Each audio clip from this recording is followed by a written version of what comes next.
Bismillahirrahmanirrahim. Assalamualaikum warahmatullahi wabarakatuh. Alhamdulillahirrabbilalamin. Saya Fakri Farabi bin Fazli, memegang nombor metrik A174653. Hari ini kita akan mengulas tentang tajuk perkembangan pemikiran hingga sekularisme. Jadi dalam perkembangan ni melibatkan 7 tahap. Tahap yang pertama adalah sekularisme. Apa itu sekularisme? Sekularisme ni adalah satu pemikiran yang menolak agama, yang mana bagi mereka agama ni tak logik untuk digunakan. Jadi dalam sekularisme ada terbahagi pada 3 tahap. Tahap yang pertama adalah golongan atau individu yang hanya menggunakan agama untuk keperluan sahaja. Contohnya, jika satu perkara itu memerlukan agama, maka mereka gunakan agama. Kalau hal yang lain tak perlu kepada agama, mereka tak gunakan. Sedangkan dalam Islam mengajar kita, dalam semua aspek kehidupan kita ada agama. Nak masuk tandas ada agama, pakai baju ada agama, semuanya ada agama. Jadi golongan ini adalah salah. Golongan yang kedua adalah golongan atau individu yang tak kisah langsung akan agama, sebab mereka rasa agama ni tak ada kepentingan dalam kehidupan manusia. Golongan ni contohnya, mereka tak kisah. Kalau ada agama, adalah. Kalau tak ada agama, tak adalah. Mereka tak kisah akan agama. Jadi golongan yang ketiga ni adalah golongan yang paling tertinggi, iaitu golongan atau individu yang menolak agama secara menyeluruh.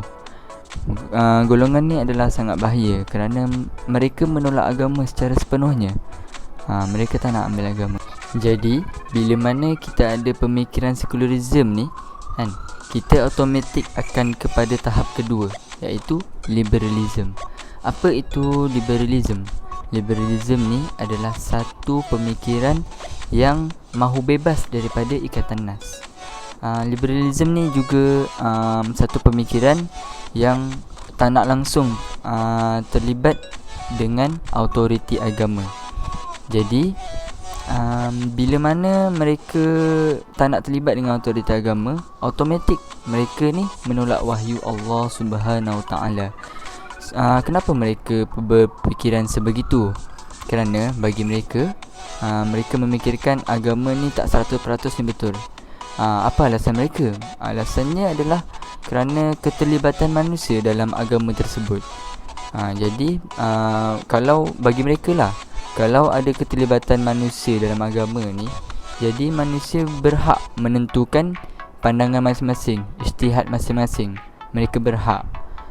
Jadi bila mana menolak wahyu Allah ni, akan terus ke tahap ketiga. Jadi tahap yang ketiga ni adalah rationalism.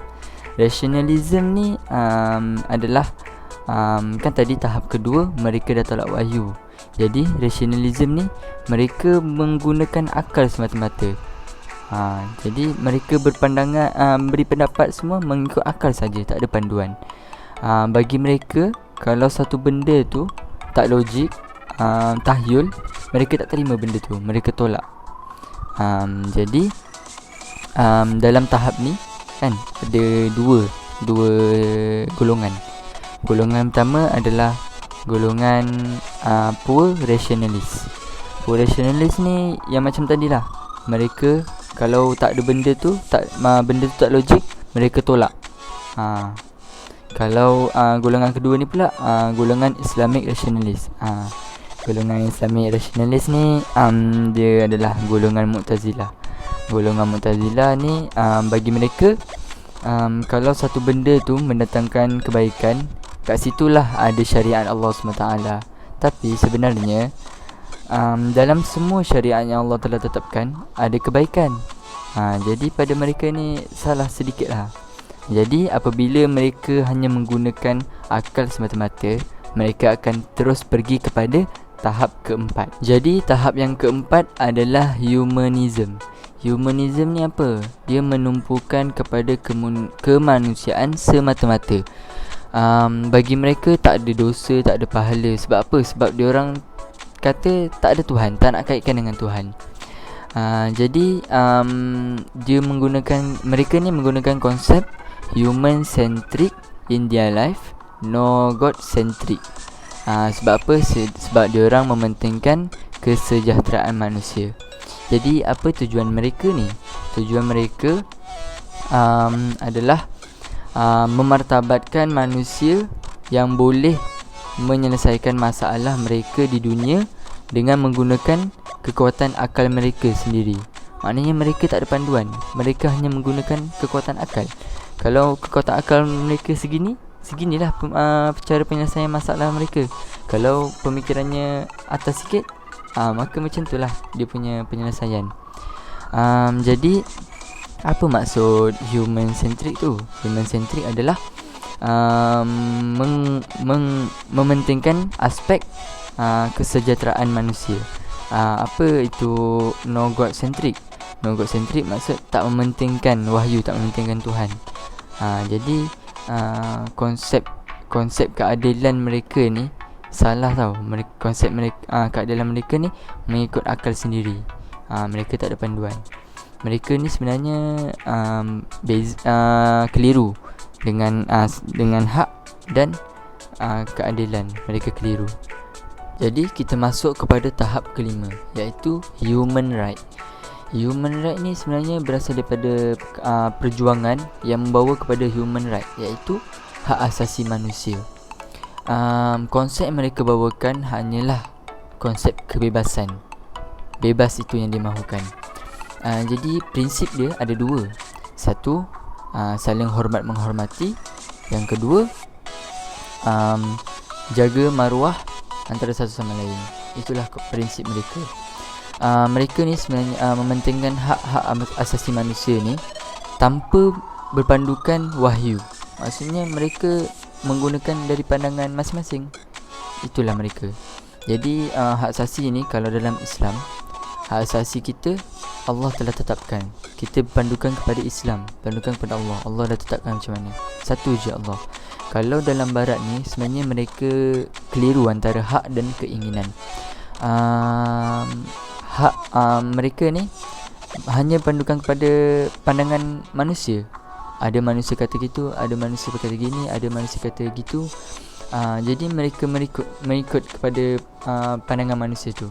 Jadi bila berlaku pertembungan antara pandangan-pandangan ni, maka wujudlah tahap ke-6, iaitu pluralism. Jadi pluralism ni bermaksud mereka ni mementingkan prinsip kesamarataan dalam soal kebenaran. Bagi mereka semua agama adalah sama. Tak ada yang lebih, tak ada yang kurang. Kalau mereka kata agama tu betul, semua betul. Kalau mereka agama salah, semua salah. Bagi mereka semua sama, tak ada yang lebih, tak ada yang kurang. Bagi mereka tak ada satu kepercayaan dalam agama yang lebih daripada lebih betul mengatasi perkara yang lain. Mereka ni mendukung keharmonian. Tapi untuk mencipta keharmonian tu, mereka menolak agama. Sebab apa?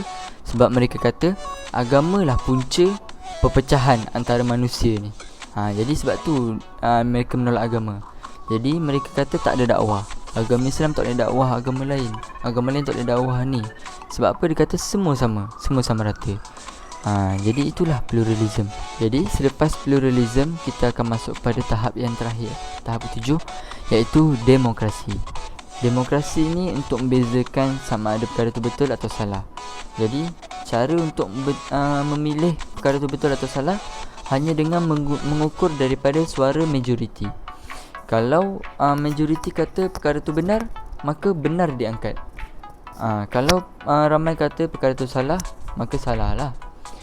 Jadi mereka hanya menggunakan suara majoriti untuk mengukur kebenaran sesuatu perkara itu. Cara dia hanya menggunakan suara ramai. Sama ada ramai itu dari belah kebenaran ataupun ramai dari sebelah salah, maka mana yang lebih ramai akan diangkat. Itulah demokrasi. Jadi sebagai rumusan kepada semua ni, apabila kita ada je pemikiran sekularisme ni, automatik akan dapat 7 tahap ni, iaitu sekularisme, liberalism, rationalism, humanism, human right, pluralism dan demokrasi. Automatik kita akan ada benda ni. Jadi benda ni sangat bahaya. Kita perlu kesimpulannya kita perlulah memusatkan tauhid kita ni kepada Allah SWT, Allah yang satu. Memusatkan kepada Allah SWT sahaja. Jangan sampai pemikiran-pemikiran sebegini masuk kepada otak kita, masuk kepada akal kita. Dia akan meracuni. Bahaya. Lebih-lebih lagi kita di akhir zaman ni, maklumat ataupun sumber kita boleh dapatkan melalui internet. Jadi internet ni sekarang, pada zaman sekarang ni, semuanya di ujung jari. Jadi mereka yang berfikiran sebegini, mereka mengambil peluang untuk menyesatkan lagi, merosakkan lagi pemikiran manusia, pemikiran umat Islam ni, dengan menggunakan laman sosial. Jadi benda ni bahayalah. Jadi kita sebagai umat Islam perlu jaga jaga Islam ni baik-baik, dakwah kepada orang dengan ajaran yang betul, memusatkan kepada Allah SWT. Jadi itu saja yang saya dapat kongsikan. Terima kasih kepada Dr. Faisal. Saya sudahi dengan wabillahi taufiq wal hidayah. Wassalamualaikum warahmatullahi wabarakatuh.